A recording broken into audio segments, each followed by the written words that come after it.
Good morning students. I am Mahu Aish. I am very excited to teach you today and I think I can make you fall in love with this subject, biology. Biology is my subject. Today I am going to explain a topic which is reproduction. What is the definition of reproduction? Reproduction is the formation of new individuals by sexual or asexual means which can repeat the process in their own turn.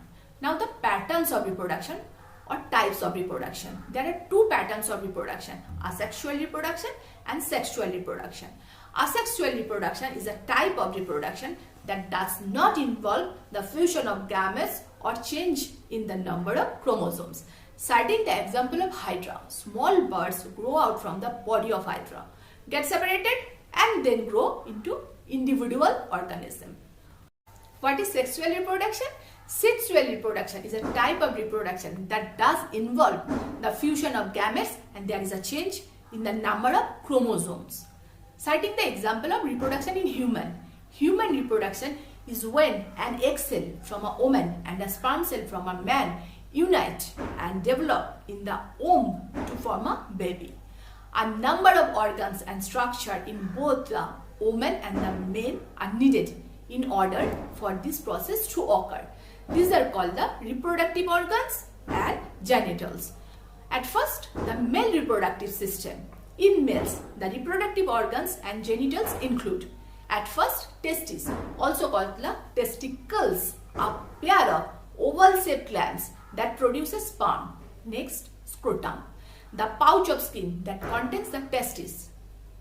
Then penis, the male reproductive organs through which urine and semen pass. Prostate gland, a gland that produces some of the fluid part of semen. Next, seminal vesicles, a pair of glands that also produce some of the fluid part of semen. Vas deferens, a pair of ducts leading from the testis to the seminal vesicle through which the sperm travel. Now the female reproductive system. In females, the reproductive organs and genitals include at first ovaries, two organs on either side of the lower abdomen that releases an egg cells on a monthly basis. Next, vagina, a muscular tube that receives the penis during sex, through which sperm travel on their way to fertilize the eggs and through which a baby passes during childbirth. The next, fallopian tubes, a pair of tubes running from the ovary to the uterus, through which an egg cell travels and where fertilization with sperm usually occurs. Next is uterus, an organ also called the womb, where the fertilized egg cell implants and grows into the unborn baby during pregnancy.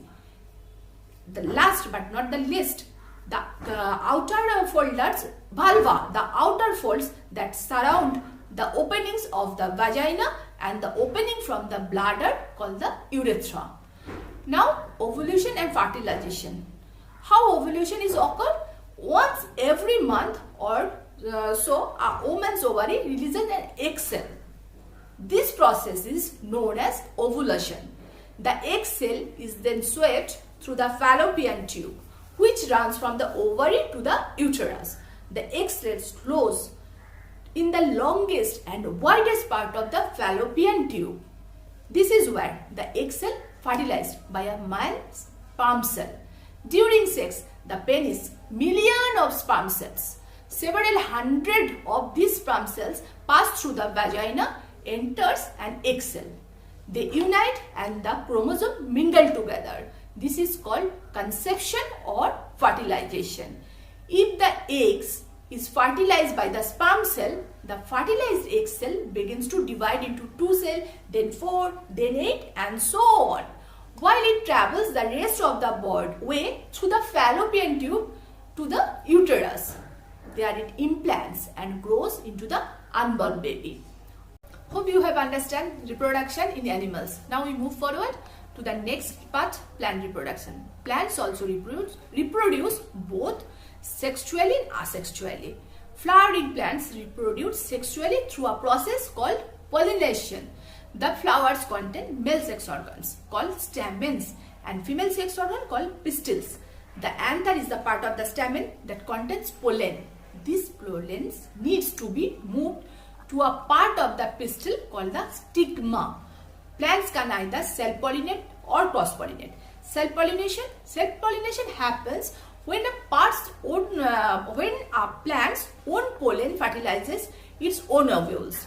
Cross-pollination happens when the wind or animals move pollen from one plant to fertilize the ovules on a different plants. There are also some parts of plants which produce asexually. Garlic, onions and tulip plants also reproduce using their bulbs. Crocuses reproduce using corms, which are similar to true bulbs. Potato plants reproduce using tubers. Ginger plant reproduce using rhizomes. Strawberry plants reproduce using stolons. That's enough. Hope you have understood what reproduction is. Thank you.